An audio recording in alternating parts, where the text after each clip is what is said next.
Chapitre 22. L'étrange pouvoir d'une biographie. C'est une biographie qui forme ce chapitre, et elle possède un étrange pouvoir.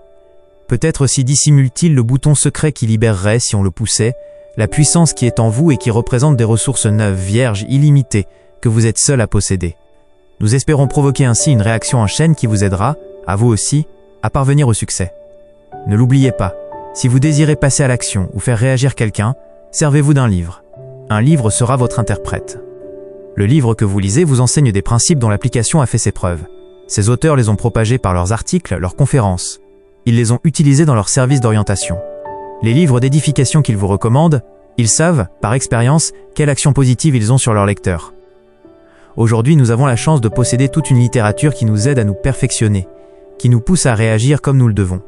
Nous avons aussi toutes les biographies des grands hommes, ou des bienfaiteurs de l'humanité, de gens qui ont fait de magnifiques carrières ou ont connu d'éblouissantes réussites.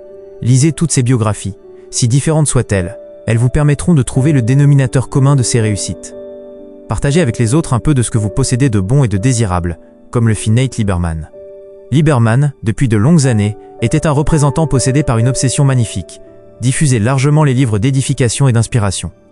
Il distribua ainsi des milliers de livres d'inspiration.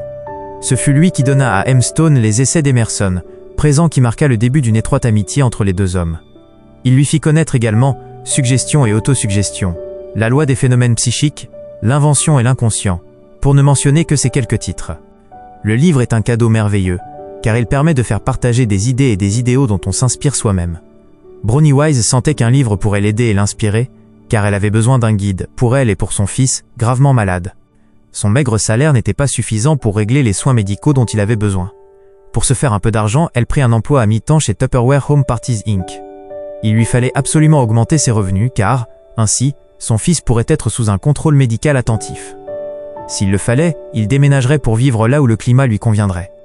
Bronnie Wise pria pour que Dieu l'aidât et cette aide, elle l'obtint. Elle eut entre les mains le livre « Réfléchissez et devenez riche », qu'elle lut, puis relut, pour le reprendre encore une fois entièrement d'un bout à l'autre.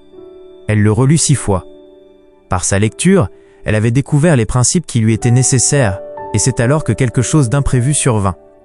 À vrai dire, elle y fut pour beaucoup, car elle mit en pratique les idées exprimées par le livre. L'attente ne fut pas longue. Bientôt, elle gagnait, chez Tupperware, $18 000 par an et, quelques années plus tard, son revenu annuel excédait $75 000. Elle devint vice-présidente, directrice de la compagnie. Bronnie Wise eut la fierté de voir ses capacités reconnues. On lui décerna les lauriers réservés aux héros de la vente. Elle poursuivit sa fulgurante carrière et elle est actuellement présidente de la compagnie Vivian Woodard Cosmetics.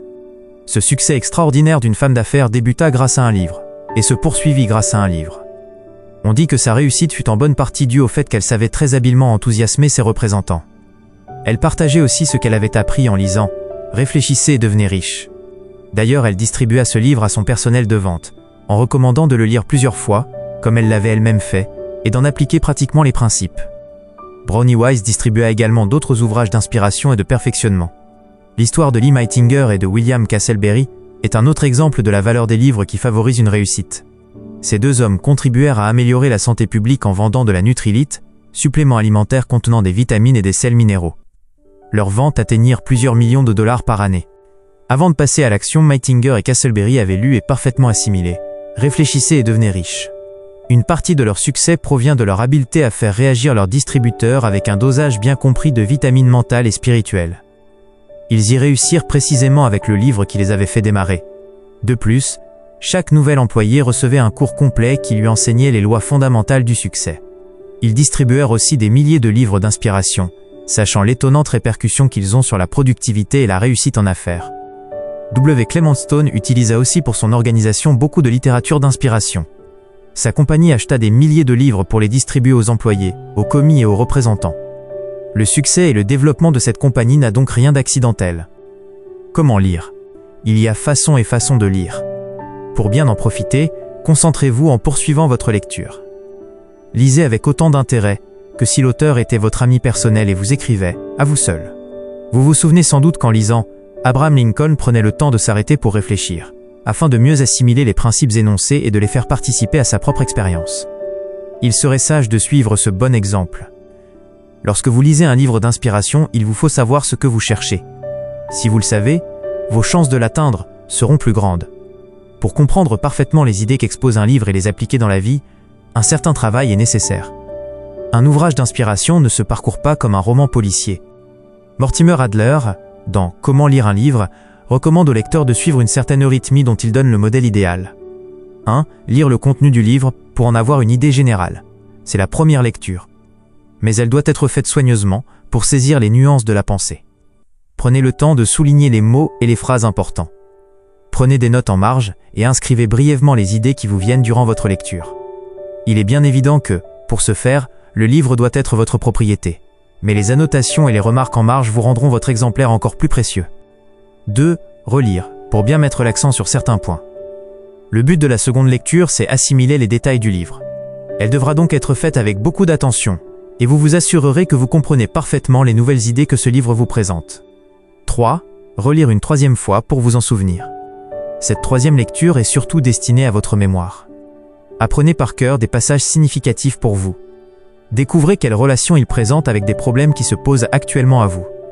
Testez les nouvelles idées, essayez-les dans la pratique, supprimez en vous l'inutile et imprimez indélébilement à la place vos bonnes habitudes. 4. Relisez, plus tard, pour vous rafraîchir la mémoire et raviver votre inspiration. C'est la fameuse histoire du vendeur debout devant son chef de vente qui lui dit « Nous revoilà à discuter des ventes, c'est vraiment décourageant à la longue !» Chacun de nous peut éprouver ce découragement. Nous devrions alors relire nos meilleurs livres pour raviver le flambeau qui illumina notre route. Mais nous aimerions vous répéter encore ces conseils. Partagez avec les autres un peu de ce que vous possédez de bon et de désirable. Et réveillez le géant qui dort en vous. Ce qui paraît être la fin de notre livre est en réalité le début d'une nouvelle époque de votre vie. La fin, nous vous laissons le soin de la choisir. Pensez à méditer. 5. Tout comme Brownie Wise, Meitinger et Castleberry, W. Clement Stone et quantité des chefs de vente appartenant à des organisations prospères, vous pouvez vous inciter à agir et faire réagir les autres en vous servant de livres d'inspiration dont la valeur peut être mesurée d'après les résultats obtenus. 6. Brownie Wise estima qu'elle avait dû lire 6 fois. Réfléchissez et devenez riche, pour bien connaître les principes qu'elle voulait appliquer. Sa vie changea, mais c'était elle qui était à l'origine de cette transformation. 7. Quand vous lisez un livre d'inspiration, d'édification ou de perfectionnement. A. Concentrez-vous. B. Lisez comme si l'auteur était un de vos amis personnels qui écrit cette œuvre à votre seule intention. C. Sachez ce que vous cherchez. D. Passez à l'action. Faites l'essai des principes qu'on vous recommande. 8. Pour évaluer la valeur d'un livre de perfectionnement, il vous faut voir ce que, grâce à lui, vous avez fait pour vous améliorer et améliorer le monde où vous vivez. 9.